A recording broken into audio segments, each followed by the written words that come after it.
The next step in the Waltham pocket watch refurbishment is installing the movement into the case and reassembling the full watch. I've decided to do minimal cleaning for 3 reasons. The case, dial, and hands are the only parts of a watch that are visible to the eyes. 2, while the hands have problems, the case and dial for this watch are actually in great shape. The case could stand to be polished, but I won't try that until I've had some instruction in it. And here's the case. It looks beautiful. It's a hunter case with a cuvette protecting the back, and it looks great. This is the dial. As you can see, the face looks almost flawless. The back has a couple of cracks, common in vintage dials, but otherwise is in great condition. I haven't had any professional training in dial, hand, or case cleaning, but I know enough to know that it's easy to make them worse or to irreparably damage them.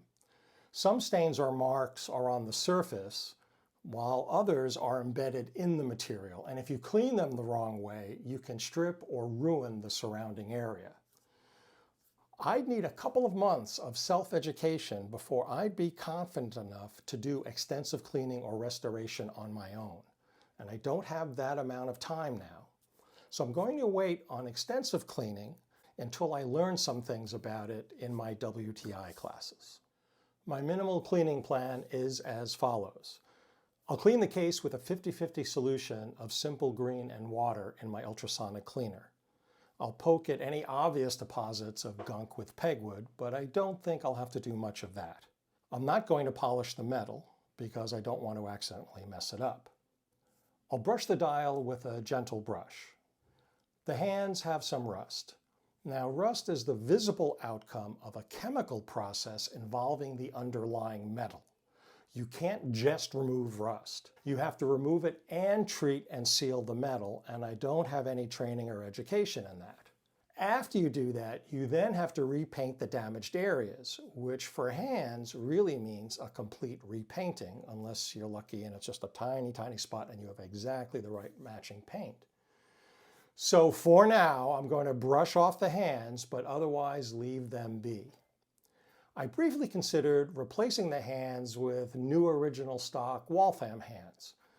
They'd be authentic, which would be cool, but they wouldn't be the original watch hands, which would be cooler. I start by cleaning the case in my ultrasonic cleaner using a 50-50 simple green solution and a water rinse. I'll speed through this part. It was uneventful. I took it to the sink for the rinse and dried it with lint-free Kim wipes. The case looks great. Next was installing the cannon pinion, minute wheel, and hour wheel. These were in the standard positions. There's nothing cosmic here. Did the lubrication, did the mounting, and they all installed without any incident.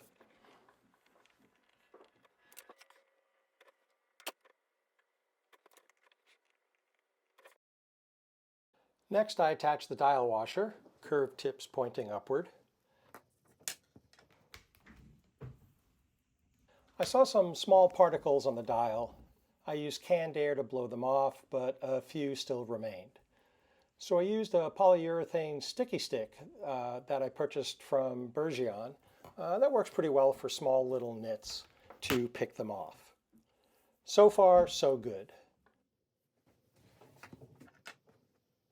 Now I loosen the dial feet screws and proceed to mount the dial. And it's here that I made 2 very serious mistakes. Mistake number 1 is that I lightly pressed down on the dial with my finger-cotted fingers. Although I was wearing finger cots, this is still terrible form. If you have to press down on a clean dial to hold it in place, you should use a piece of watch tissue paper between the dial and your protected fingers. Mistake number 2, however, is 10 million times worse. I actually touched the dial with my bare fingers. I didn't realize I was doing it when I did it, but looking at the video afterward, I nearly screamed. I polluted this dial with my finger oils. If this was a customer's watch in for servicing, I would be shot for doing this and then drawn and quartered. Maybe not in that order, but in some order.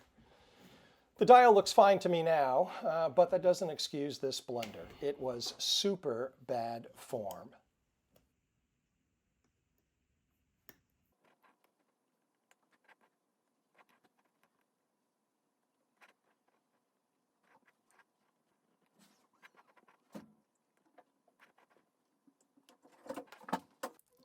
The last action before mounting the movement in the case was to attach the dust cover.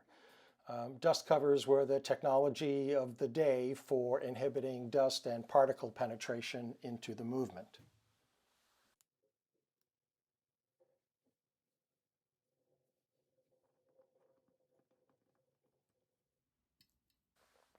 So now I drop the movement into the case. Again, you see me using my unprotected fingers, but at least here I'm holding the movement on the sides. I will admit this is still not great form, and all of you should hate me for doing this. I attach the stem and crown. I then put the two case screws into position.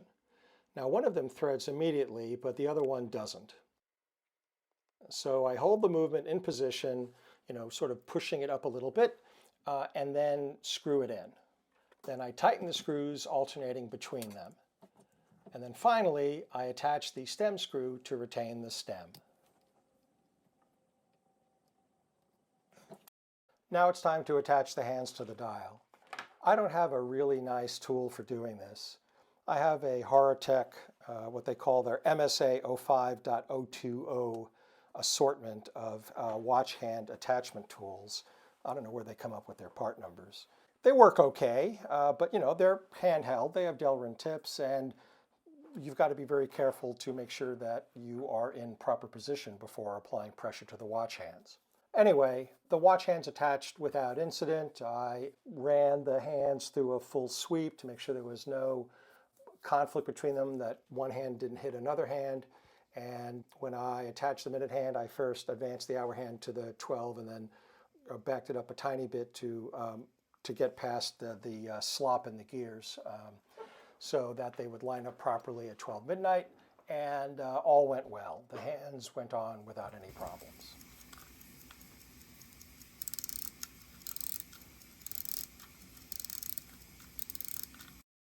When I went to go get the bezel and the crystal that I had stashed away when I disassembled the watch, I found that the crystal had become dislodged from the bezel.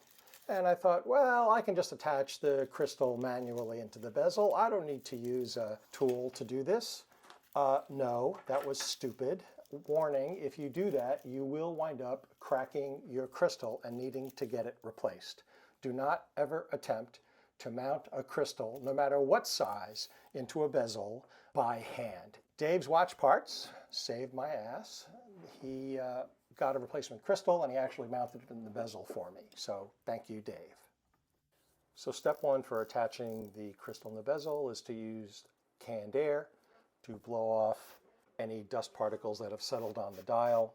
I also take the crystal, I use canned air on that to blow off any dust that might be on the inside of the bezel.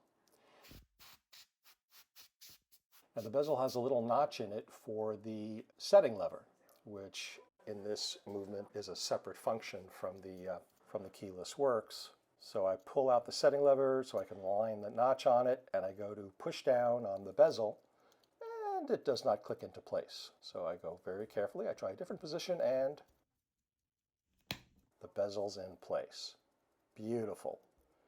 Push the setting lever in, and the watch is now complete. Beautiful crystal, beautiful bezel. I close the cover just to make sure it closes with this crystal and bezel, and sure enough it does, and the crystal still looks good. So I have finally, after about 9 months, completed the restoration of my paternal grandfather's Waltham model 1883 pocket watch. The next step for me, I guess, will be to figure out how to wear it, but that'll be a story for another time. And that's all I have for you today. Till next time, take care.